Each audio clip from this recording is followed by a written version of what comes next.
Good morning, good afternoon, good evening, wherever you're joining us from.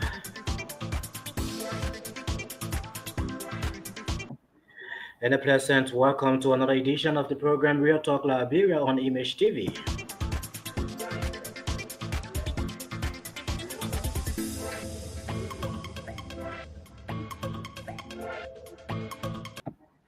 I'm your host, David Siwalu,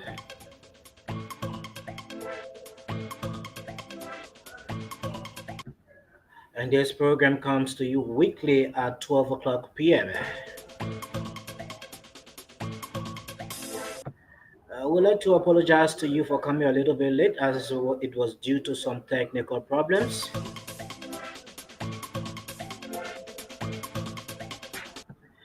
But we are back here to bring you all of the training issues in Liberia and the rest of the world.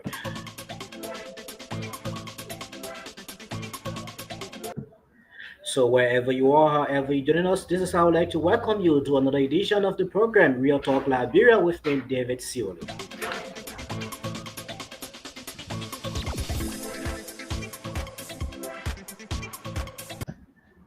So as you have joined us, we ask that you stay tuned. Don't you go away. Keep following this platform. Let's take this break to be right back.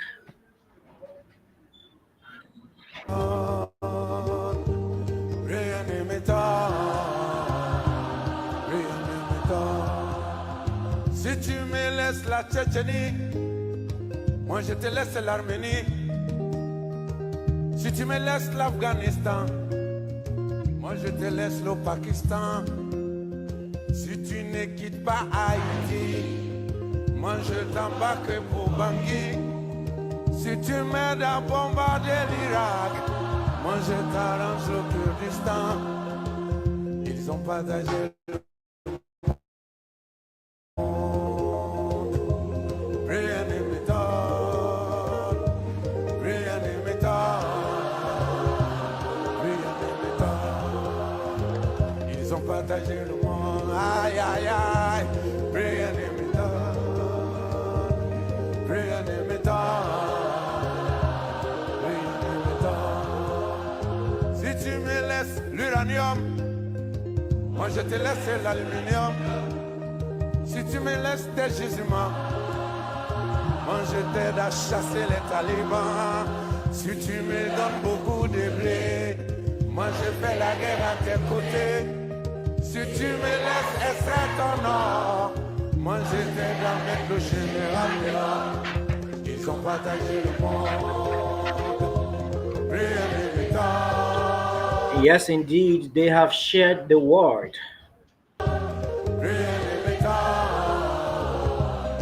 So nothing surprises me anymore. And that means whatever happens now, whatever I see happening now, well, maybe others may be surprised, but as for me, it no longer surprised me. Because I have gotten to realize that our nation have been sold by the politicians.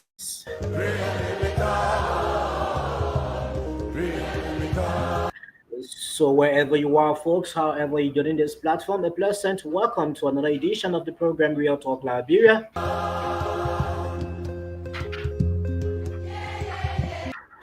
With me, David Siwalu, as your regular presenter. Wherever you are, we have lots of training issues that we are going to be looking at today, but we are looking at the pulse of the nation. Where are we heading as Liberians?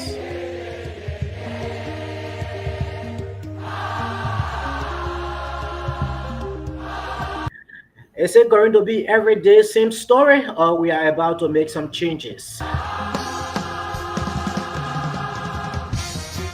Where are we heading as Liberians? That is the question that we have for you today on the program Real Talk Liberia.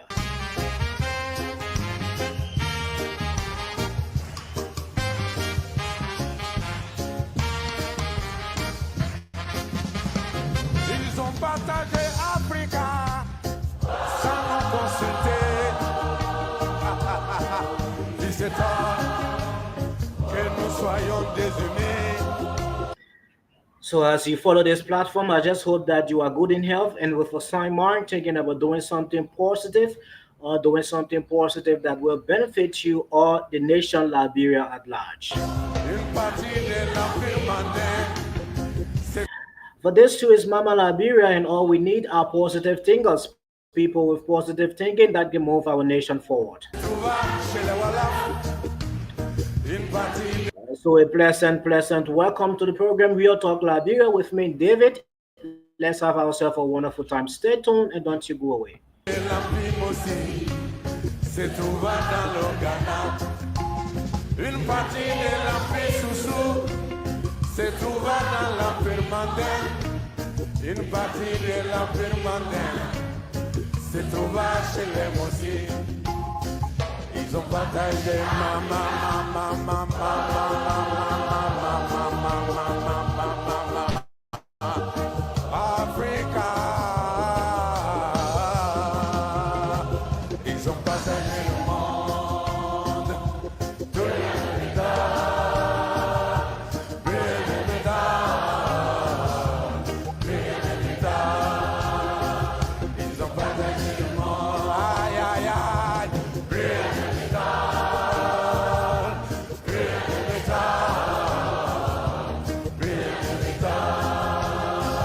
Ils ont partagé le monde.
All right, and so folks, a pleasant welcome back to the program Real Talk Liberia on Image TV with me, David Siwalu, as your presenter. And like I said earlier, there are a lot of interesting things that we are going to be talking about on the platform today. So wherever you are, I just hope that you are good in health and with a sound mind, and that you're thinking about doing something positive or doing something positive that will benefit you or your nation, Liberia at large. For this too is Liberia, our only nation, and whatsoever we do, we have to make sure that we do it for the benefit of our nation, for the benefit of our children, for the benefit of our families and others that look up to us. So, like I said, we have a lot of interesting things that we are going to be looking at on today's edition of the program. So, wherever you are, I would just like to welcome you. Keep following us. Let's have ourselves a wonderful time.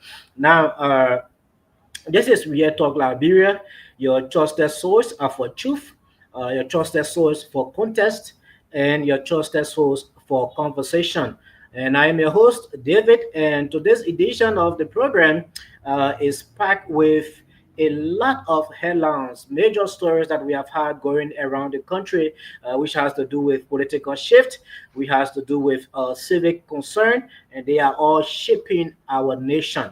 And so we are going to go through them, bringing you major headlines on this platform. After that, we go through our discussion and then we call it a day. So wherever you are, folks, I would just like to ask you to grab your headphones, grab your radio, and put it up to the last volume, and let's get informed together. And on today's edition of the program, we have series of stories that are coming up, and we will be bringing it up shortly to you. So stay tuned, don't you go away.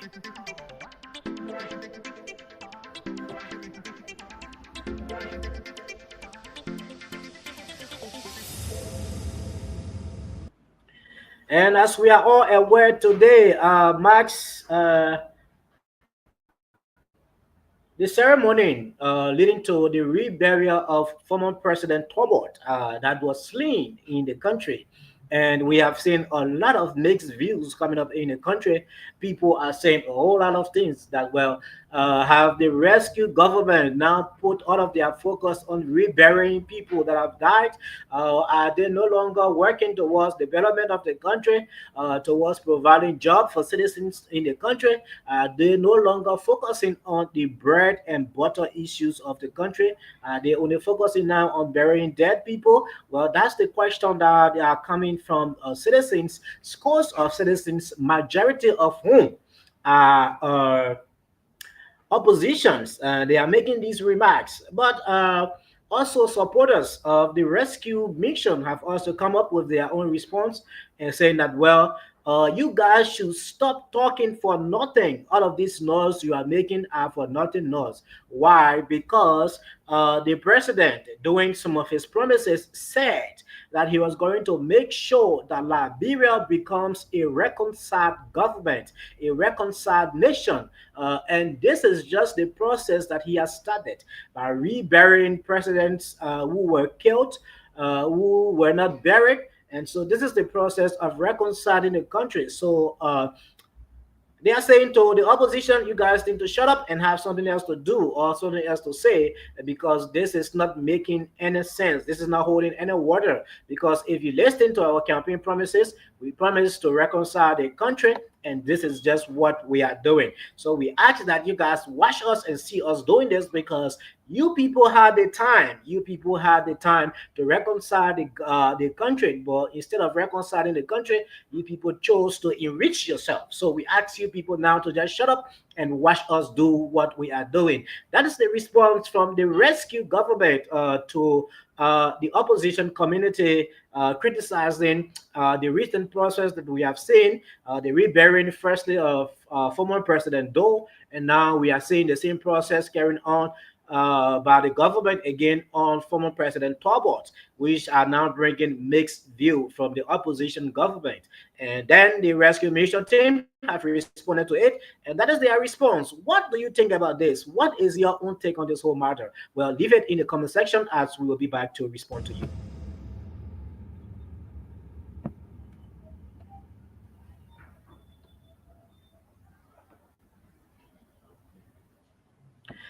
And on the issue of accountability, we have another story here that have just come up on the issue of accountability. Uh, and this is happening on the Capitol Hill. This is the case. This is, I would say, so far one of the most talked about case in this country, which has to do with the arson case at the Capitol building, where fire was enacted and flames began to light up in the Capitol building, destroying close to 1.4 million worth of government properties. And following the arson attack at the Capitol building, four major opposition parties are now demanding the appointment of a special prosecutor. Why are they requesting for the appointment of a new or special prosecutor? Well, they have claims, and their claims include a serious allegation of police misconduct, a serious allegation of witness tampering, serious allegation of poor evidence handling. And as we have all know, this is not just a political rivalry, as majority of the folks in the country are saying.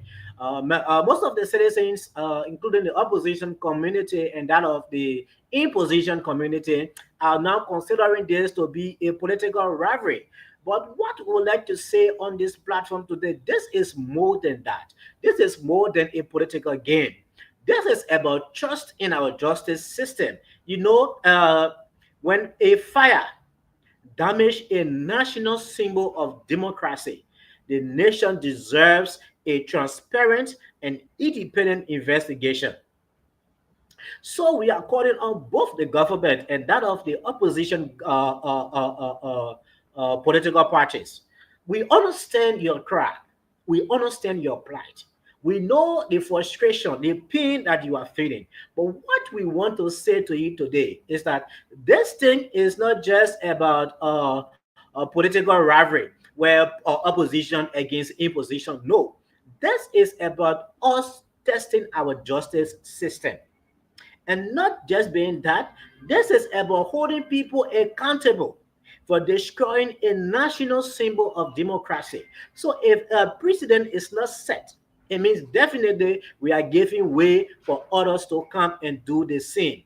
I want you all to know that the public wants to know who is responsible for burning the Capitol building, who led the marches, who left the building to burn, and who is covering it up, who supported the act. Those are questions that Liberians are asking. Those are questions that the public wants to be answered. So we see all of the political games that are being played, but we want to say this clear to both the opposition and that of the imposition. You guys need to play this the right way, because this is more than a political rivalry. This is holding people accountable for their crimes. So despite the emotions, despite the feeling, we ask that you all please let this to go according to the legal process. And let's test our justice system. Let's see as to whether we can trust this system as of now. Let's see this. Let's allow this to happen, and we see whether this can actually be done properly. I mean, to the opposition community, if you are sure that you are not involved into this act that your colleagues are being accused of, the best you can do is to stay calm and prove your innocence in the court. And once you do that, definitely you prove to your partisans, you prove to the citizens that yes, indeed, this is a political witch hunt. You guys are terminated. But until then, it is about time now that we all play it cool and allow the process to go on.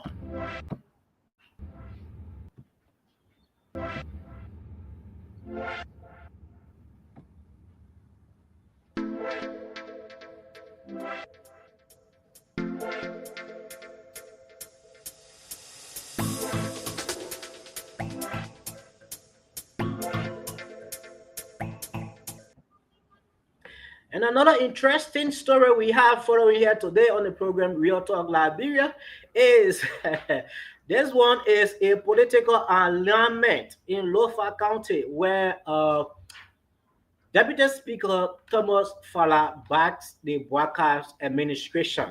And this is something that is causing a whole lot of talk within the political landscape of the Republic of Liberia. People are saying a lot. People are making a lot of statements after the switch, after the support of Tomo Farah was shown beyond the Bwaka's administration. And Deputy Speaker Thomas Fala, he was once a fierce opposition figure, a once tough talking opposition figure. He was once an integral member of the opposition CDC, but he received he was expelled from the party. And since then, we have seen a lot of things happening. And latest one is him showing all of his weight, all of his support behind the government of President Joseph Yuma Boakai. Now, people are now taking note of this. People are now saying a lot of things about this as to why did Thomas Fala show his support behind President Joseph Boakai. This is not a small thing. This is a very big issue. And Thomas Fala is not the first, he will not be the last. Because as we are seeing now in the political landscape, there are a lot of individuals, mostly from the opposition community, that are showing some support towards the UP-led administration. And this is not a small thing because once this starts to happen, we are going to see a switch. We are going to see a lot of things. Now, we all understand that Lofa County has been a stronghold for political loyalty and historical tension, especially during this gun election.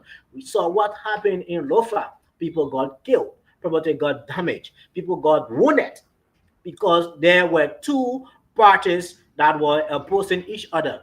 But now the strong men, one of the strong men in the party, that was the reason for which all of these tensions were happening in Lower County, have now thrown in all of his support towards the Bwaka-led administration, leaving his CDC behind. What becomes of the CDC's hold in Lower County? That is one thing we are looking at. What becomes of that? And the next thing we are looking at is that is Fala's endorsement for the endorsement signaling a new charter in regional cooperation, or, or as many critics are saying, a calculated move ahead of future political deals.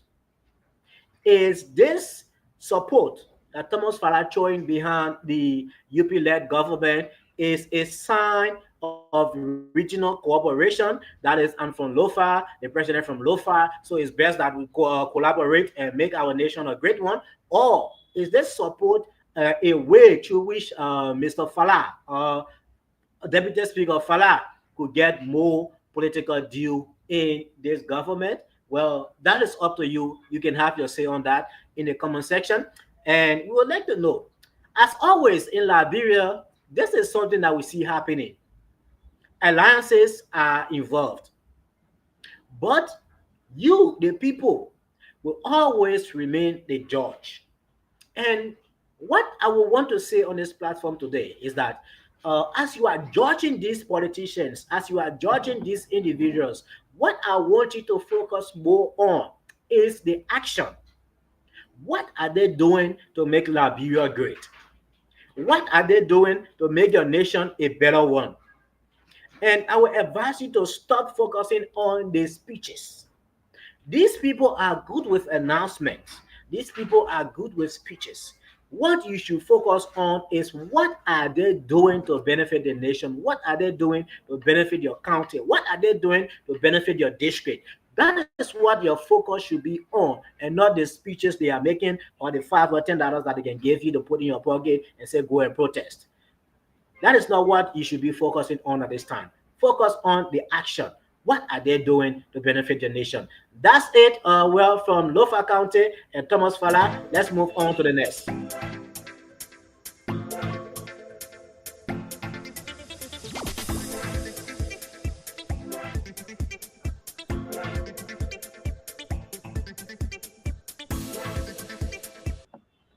And the next story we have here that we are following on this platform has to do with something that started at the Liberia immigration side there between Abraham Kroma and that of the Fadigas.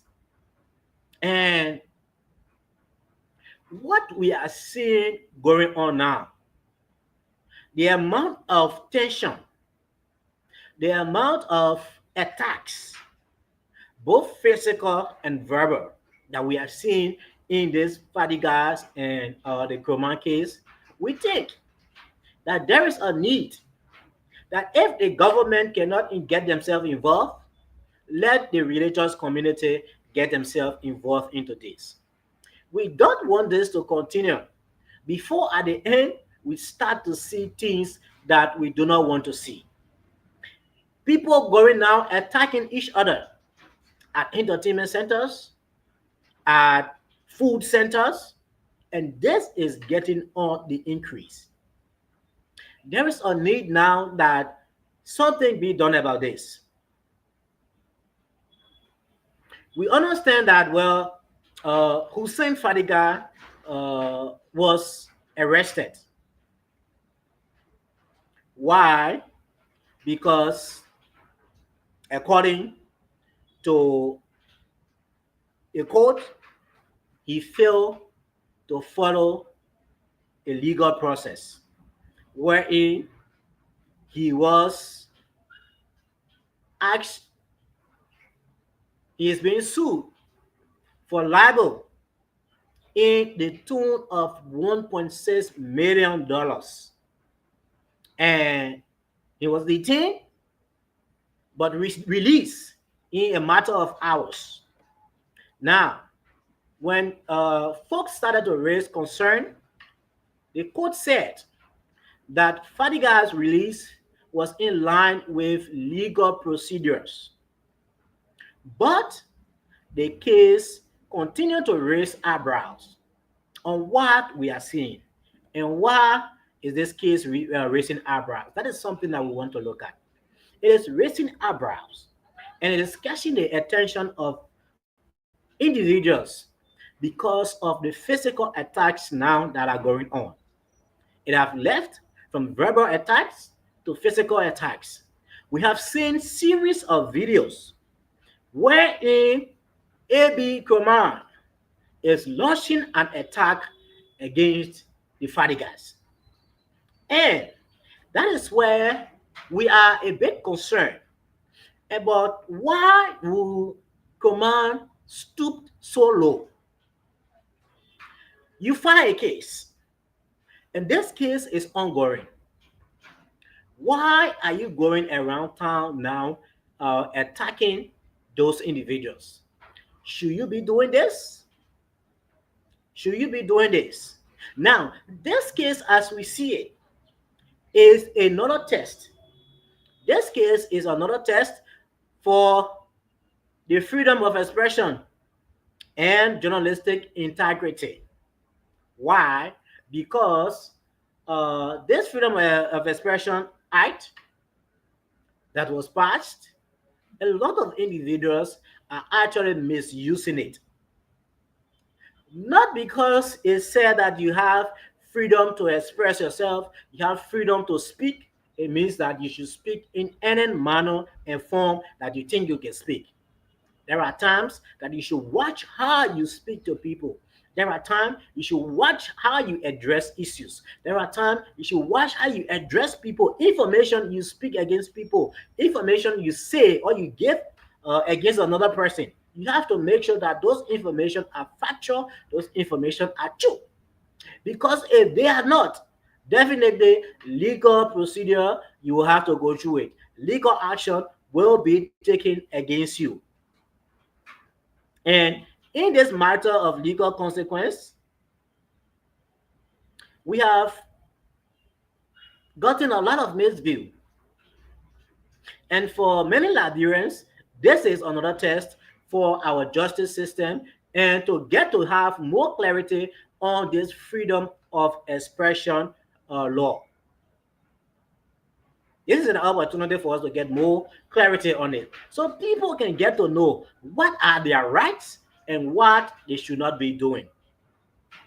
And the question now that we are asking on this platform is that, is this case a simple matter of legal consequences, or is it a signal that powerful voices are clamping down on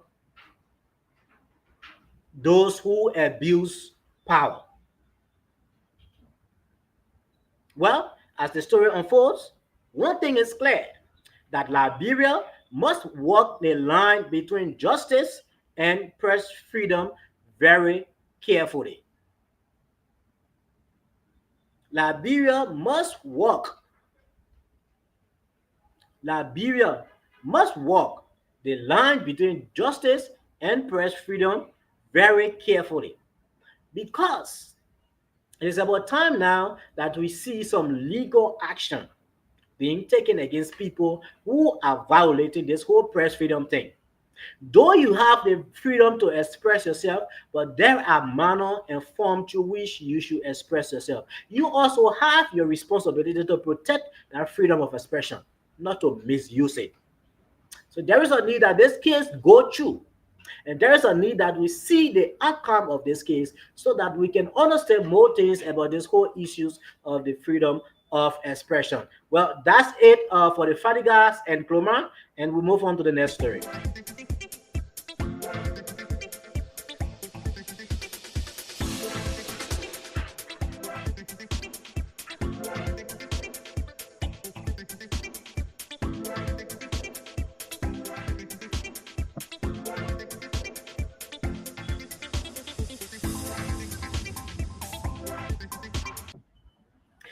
All eyes on Nima County District 5. Yeah.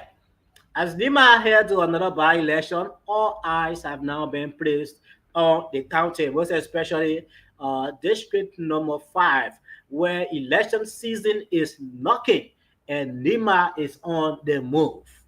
And as we all can recall, the National Election Commission officially opened the nomination for candidate for the upcoming NEMA District 5 by-election, and it's been scheduled for August 12th, 2025. And as we all know, NEMA is a county with nearly 30,000 registered voters and 69 polling stations, which means the stakes are high. And the nomination windows runs from July, let's say it runs from now up to July 4th. That is a very short period of time. But well, it runs from now up to July 4th. And after that, nomination process will come to an end. And then now we will start to see campaign and other activities ongoing. And what we have gotten to realize is that this election will be an important test for the National Elections Commission credibility. You know, we have received series of information surrounding the NEC, whether they are balanced, whether they are a credible institution, and all of those stuff. But well, this election again will bring another proof as to whether the National Election Commission is actually a credible institution, especially following past criticism about transparency and logistics. So we expect to see more from the National Election Commission comes the Nima County District 5 by-election that is expected to take place. And we hope to get more information about this, and then we will continue to inform you about that. But until then, let's take this break on Real Talk Liberia to be right back.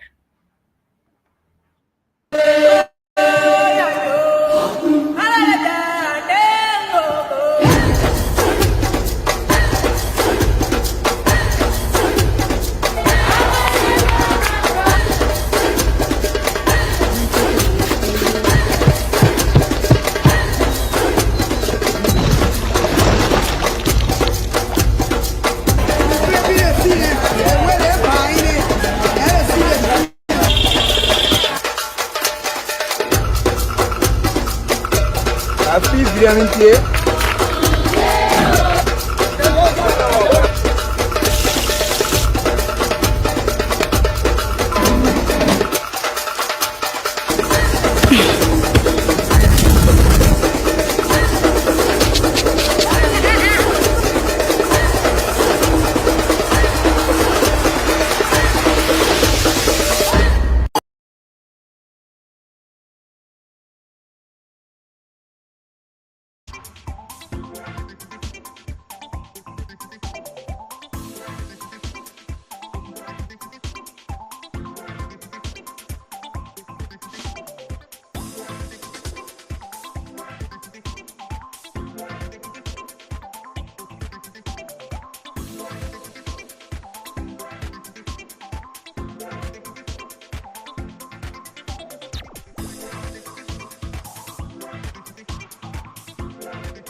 And yes, this is the program Real Talk Liberia with David Siwalu on Image TV.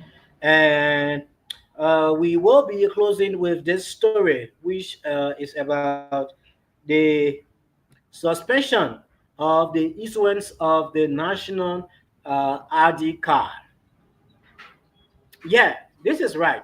The government of Liberia has temporarily suspended the issuance of national ID cards following growing public concern and frustration.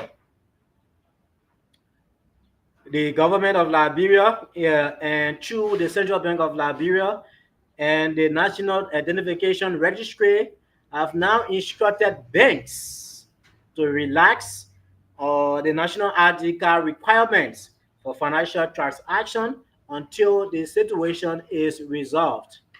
For many Liberians, especially those trying to access their salaries or mobile money services, this suspension is a temporary release. But the big question that we are asking now is, how did we get to this? In a digital age, our legal system should be swift, secure, and accessible. But citizens are demanding more than just a fix, they are also demanding accountability. Now, we are all aware that the government of Liberia, through the Ministry of Information and other government laws agency, announced that beginning August, all services will be done through the process of citizens providing a national ID card. And that if you, as a citizen, do not use a national ID card, it means that you will not be allowed to do bank transaction. You will not be allowed to do GSM services. You will not be allowed to use it, which means all of the SIM cards will be closed if your SIM card is not registered with your national ID card. But this came as a violation, as some Liberians term it, to the rights and of some citizens in the country. So there were a series of complaints from citizens, from stakeholders, from the opposition community who saw it as being weak on the part of the government, that government should have put in more uh, actions. Government should have done more, make things available before you can come with a pronouncement, before you can come with a restriction. According to citizens within the country, they felt that, well, the first day, the process through which people should acquire these ID cards were kind of slow. The process were not fast. Logistics, the team were lacking logistics. The team were having series of challenges in the issuance of these ID cards. But the government coming up and saying that if you do not have the ID card, you won't be allowed to carry out any transaction. People saw it as wrong on the part of the government. And so people started to talk. A lot of people called on the government to see reason to put an end to the process or suspend the process until more can be done in settling all of the things, all of the equipments, the logistics, the finances that are needed, and make sure that everything are ready and on hand before then now the government can come with such a pronouncement. And one would say the government being a responsible one, listening to its citizens and put the national ID cards insurance on hold until more work can be done. That's good news for Liberians.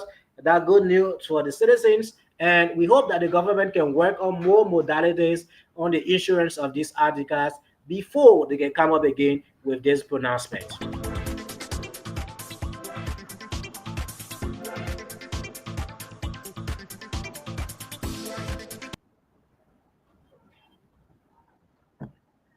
And so, folks, that's it for the program Real Talk Liberia with me, David Sewell. And you can join us tomorrow at 12 p.m. for another edition of the program, uh, where we will be bringing you more stories. But as we take a leave of you, let's take a recaps of our headlines. Uh, Firstly, we talked about the capital arson case and where citizens are demanding impartial justice. And we also took a look at where Deputy Speaker Thomas Farrar shows his support for President Bouaka, and where critics are saying this could shake up the political gap in the country. And we also talked about the case between Fadigas and that of Kurma, where we are now seeing physical attack being carried on. And we think that more should be done by the government. We think that more should be done by both parties so as to make sure that the case is done properly and properly. We also talk about the NIMA by elections, which will show us that democracy is above and alive at the grassroots level. Now, what we would like to say is that each of these stories reflects something bigger: a nation in motion, a nation navigating change, a nation from conflict, and a nation of opportunities. But let's not forget, the power lies in the hands of the people. So we ask you to stay informed, stay alive, and stay honest in your conversation, because Liberia will not move forward unless we, the people, move it together. That's it from my end, and bye bye. Do have yourself a wonderful time.